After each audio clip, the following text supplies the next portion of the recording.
magros por fora e gordos por dentro. Aproximadamente 30% das pessoas consideradas de peso normal compartilham as mesmas complicações cardiometabólicas que 80% das pessoas com sobrepeso e obesidade.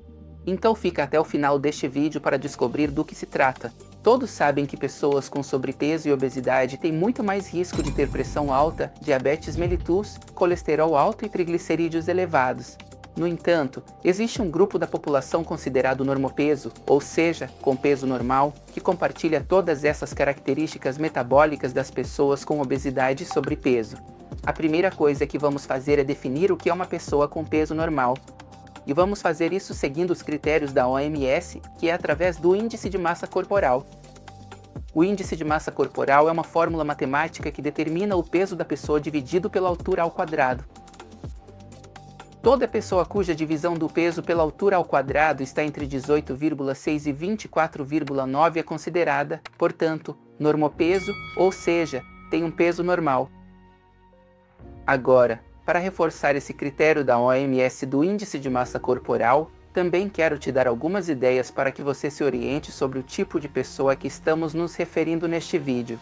Essas pessoas, quando você as vê fenotipicamente, ou seja, do ponto de vista visual, quando você as observa, têm uma característica muito particular, são pessoas com braços e pernas finos e com barriga.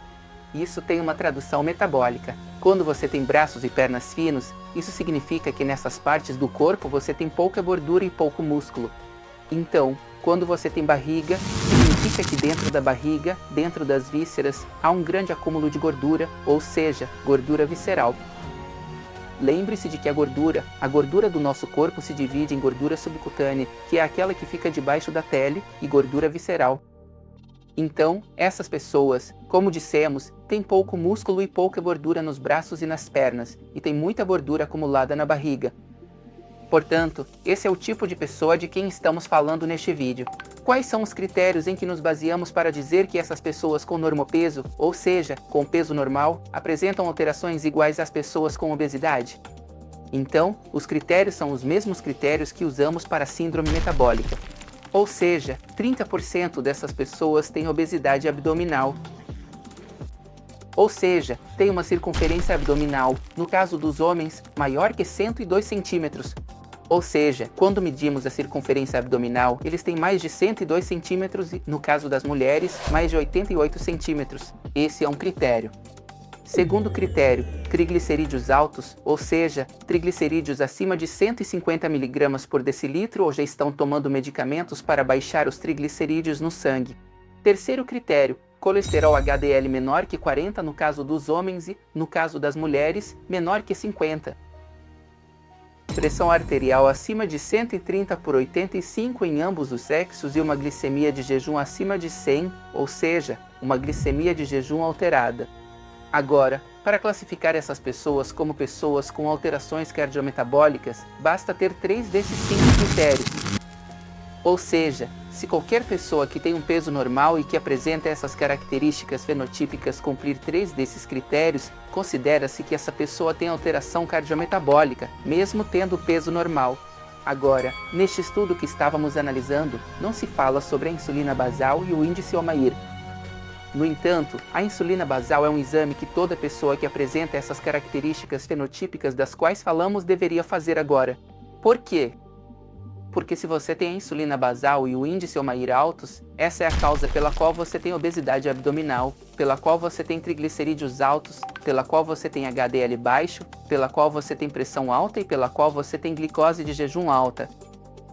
Se você suspeita que faz parte desses 30% de pessoas com peso normal e alterações metabólicas, o exame que não pode faltar é a insulina basal.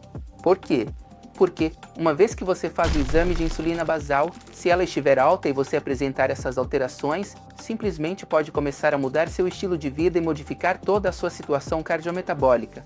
Então, podemos concluir que ter um peso normal não garante que você esteja livre de complicações cardiometabólicas e que o mais importante não é o seu peso, mas sim a relação que existe entre o seu músculo e a sua gordura e, principalmente, a disposição, ou seja, onde a sua gordura está armazenada. Porque se você tem gordura ao redor da barriga, você tem gordura visceral, e essa é a pior gordura, pois te predispõe a todas as complicações cardiometabólicas, assim como acontece com pessoas com sobrepeso e obesidade. Uma vez que já tenhamos um diagnóstico de uma doença cardiometabólica, o que podemos fazer? Bom, a primeira coisa que devemos fazer é modificar a alimentação. E por quê? Porque geralmente essas pessoas que têm esse aspecto fenotípico e que apresentam essas alterações, mesmo tendo peso normal, têm uma alimentação muito ruim, ou seja, consomem muitos carboidratos refinados. Então, a primeira coisa que deveríamos fazer é mudar nossos hábitos alimentares, ou seja, substituir os carboidratos refinados por dietas com baixo teor de carboidratos e ricas em gorduras boas. Isso é o principal. Segundo, eliminar o álcool. E a terceira coisa que devemos fazer é aumentar a atividade física, ou seja, começar a praticar exercícios, mas principalmente exercícios de força. Para quê? Para aumentar a massa muscular, combinado com dietas com baixo teor de carboidratos e ricas em proteínas, ou moderadas em proteínas e altas em gorduras. Se você gostou do vídeo, lembre-se de curtir, compartilhar com os amigos e, o mais importante, inscreva-se no canal para receber notificações sempre que postarmos novos vídeos sobre saúde.